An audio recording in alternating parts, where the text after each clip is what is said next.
Nope,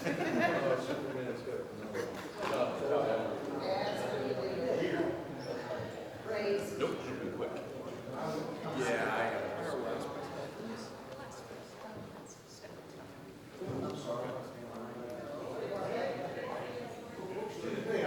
Thank you guys for doing that.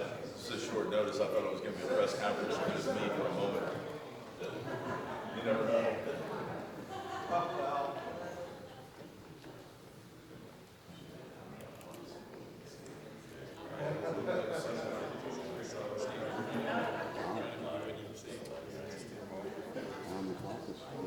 All right, well, we're going to get started.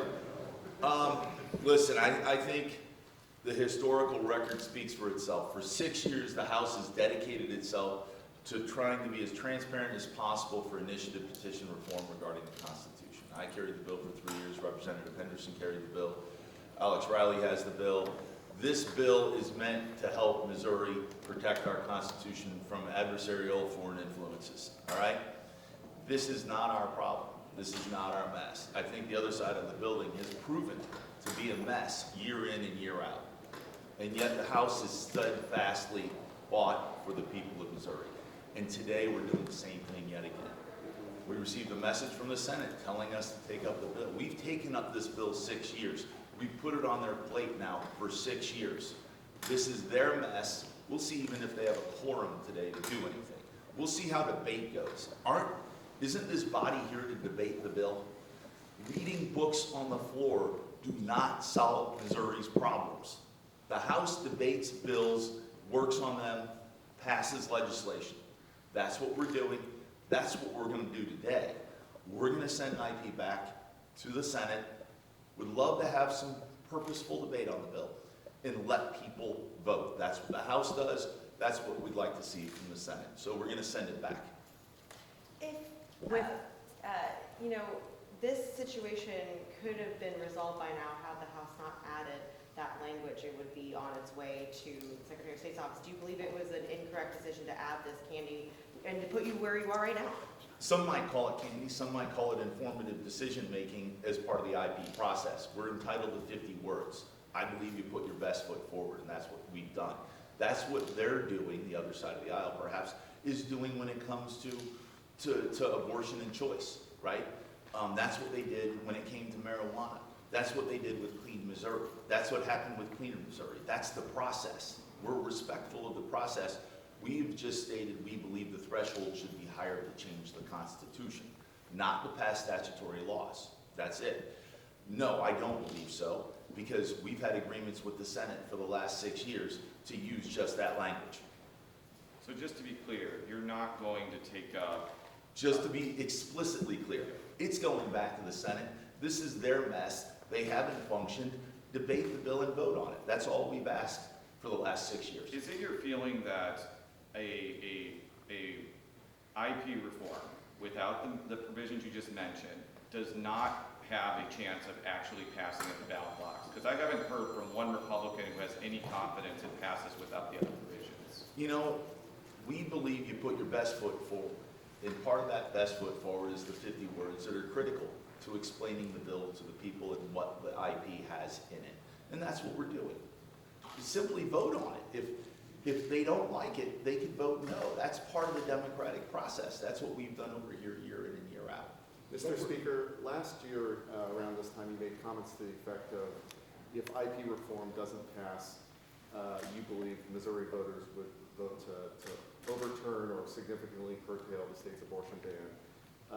Do you believe that if the IP bill does not pass today, that is still likely the case?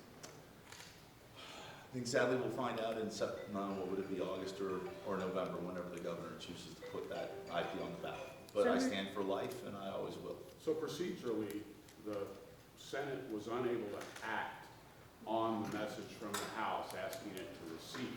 That would have to happen this morning for you all in order to send it back and say no, and send it back to them again. Do you have another path to send them that message and send the bill to them? The path is quite simple. It's the legislative process. It's separation of powers. It's why we have a House and a Senate. I'm respectful of that. But the semantics of reading books on the floor, not doing the people's work, I don't buy into that. I love and appreciate the house that I serve in, and we debate the bills and vote on them. So, listen, I've always said I try to play in my sandbox, and I'm just working with what I can and doing the best to represent the house. That's what we're doing, and we're sending it back. Again, I'm not gonna send it, I just want the Senate to do legislative work. Right, but the Senate hasn't formally sent the message sent from the House back to the House yet. So how do you tell them again? Well, I'm telling them right now, please take it up. Let them vote. Just let the people have their representative that they elected here to serve to vote on the bill. If IP does not get to the legislative finish line and abortion rights are restored, who takes responsibility for that happening? Listen, the people of Missouri will speak. I've always stood by the fact that I believe amending the Missouri Constitution should be a higher threshold than passing statutory law. I think it needs to be more transparent. I think there's foreign outside influence overtly affecting what goes on in this state. I don't like that. I don't buy into that. I'm a Missourian, I'm a proud Missourian. I want Missourians affecting what we pass, okay? The initiative petition process has been abused by foreign adversaries, okay? Foreign individuals from other states that are very wealthy. I don't believe you should be able to buy your way into Missouri and pass laws. So who takes responsibility for that? Well, okay, listen, it is what it is. We've done our best. Mr. You Speaker, said previously that I you'll can't work. read the sign back there. Okay. Mr. Speaker, there are 6, 8, 10 Senate bills on your calendars right now that you can take action today and send to the governor. Does the fate of those bills hang in the balance on what they do with SJR 74 from this point I'll forward? answer my perspective, but I also think we should hear from the floor leader. We, the House, are not responsible for abortion that may pass in Missouri. I blame that squarely on the Senate, okay? And who has not taken it up and had an honest vote on it for 6 years, okay? As for legislation that's good for Missouri, we weigh that in the balance. We try to stand up to the House, right? So that's a balance. It's a difficult thing to do. Sometimes we pass everything, sometimes we don't pass everything. Rarely do we pass it all. I believe we're going to pass good legislation today that moves Missouri forward, that Missourians are going to be proud of. Some of the things we enumerated in the beginning of the year were going to be our priorities. The House will work today for the people of Missouri. What those bills are remains to be seen. But that's why we work together as a team. So to follow up with that, perhaps for the floor leader, what are you going to do today? Well, there's a number of bills on the calendar. We're going to take those up, and we're going to work. We're going to look at the bills on their merits. We're not going to let this distract from the work we have to do. Yeah, Crime but package. specifically- Step over to the mic, please. give Specifically, what bills do you plan to try to bring to a vote today that you can actually send to the governor? I think we got about 8 to 11 bills that we're going to look at. There's a lot of good bills out there. We'll take those up and we'll pass them, and you guys will have to sit and see which ones we take up. But yes, we are going to work today. We're going to take up a number of the bills and get those done. The fix on the property tax freeze for seniors, crime package, either one of those coming up? I think there's a good chance those will be debated and passed. What about Senate bills? Those are Senate bills. Yeah. How about Oh, okay, yeah, how you're about right. that foster Sorry. care bill? Which bill is that? That was Social Security benefits, foster care. There's a number of bills. We're taking a look at all of them, and we're going to bring them up on the merits and see what ones we can pass and see what the Senate's doing.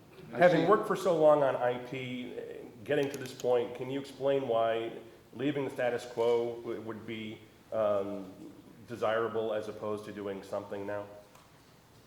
I'm not so certain I understand your question. Having gotten to this point, having a IP package without the ballot candy, if you're concerned about IP as it is now, what about doing something? We're going to get a little bit into the weeds here. There's a technical component. It was mentioned earlier that the Senate really didn't formally send the bill back. They are in possession of the bill. They are the only ones that can take action on it. We received a message from the President Pro Tem, Caleb Rowden. And that's why we're here today. It's a point of personal privilege, if you will, to say we aren't taking Caleb's personal message. We are asking for the Senate to act. That's simply put, that's it. The burden of abortion falls squarely on the Senate and its leadership. Mr. Speaker, if the Missourians legalize abortion, wouldn't it be a message that they feel that the abortion ban passed in 2019 went too far, as opposed to the responsibility of both the House or the Senate for not passing IP reform? Well, I'm here to discuss the IP package, right? I'm not trying to look into the glass ball and get too far into that. That's for the next legislative session to address other concerns that develop. I won't be a part of that. I'm moving beyond that in life. I'm proud of what we've done in the House for my 9 years here, and I'm very proud of the body that has passed IP out of the House for the last 6 years, for which the Senate has repeatedly said they're going to pass, for which repeatedly they don't. And obviously it's the last day of session. We're all a little frustrated. Not everything's going to get across the line. I think that's typical, but it's been every year is unusual, but this has been a less productive year on the other side of the building. When the House has put its foot forward for the state of Missouri, I can't be more proud of the 162 other members of the House or the 111 members of the Republican Party that are standing behind. There have been threats the Senate will adjourn, sign, and die all week. If the Senate, Welcome to the Senate. If the Senate does quit before 6 p.m., will the House continue to work on bills, or is that a signal that the House is done for the year also? I think John can answer that question. Our floor leader is aptly, handling how we're conducting legislation in the House. The House has proven in my 9 years here that the Senate always threatens this, threatens that. But we can't worry about things we cannot control. We can worry about what we can control. There's good legislation that we can pass. We're going to vet the legislation. And I believe today Missourians are going to be proud of the Missouri House of Representatives as we pass good legislation for the state of Missouri. Mr. Floor Leader, can you address that question? Yes, Rudy, we'll continue to work today regardless of what the Senate does. Floor Leader Patterson, if IP does not cross the line today, will you commit to advancing it through the House next year? I know you voted against the proposal earlier this year. Well, if you recall, I voted for different reform proposals in the past. We'll come back. I'm sure there will be proposals. We'll take a look at them and see what we can come up with. But again, I do agree with Speaker Plocher that it does need to be reformed. I just didn't agree with this one proposal, but I think it will be back next year and we'll look at it. Mr. Floor Leader, I know that Holly Thompson Rader's marriage age bill came over here, sat in committee, couldn't find a quorum, finally found a quorum, got voted out, due pass. And I noticed just last night it got put on a calendar. Is that any indication of an interest by you or the others to take that bill up and pass it and send it to the governor? I think there's some interest there. Unfortunately, the rules will probably preclude us from doing that today.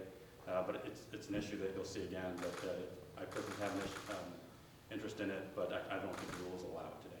Is there an amendment attached to that bill that it would have to go back to the Senate? Excuse me? I was talking to Senator Reeder. She said that there was an amendment added in committee to that bill that it would have to go back to the I can Senate. answer that. There was nothing added to that bill in the committee. It was passed out. We got a good quorum. We got a good vote. It went back through rules and it was expedited through rules yesterday morning.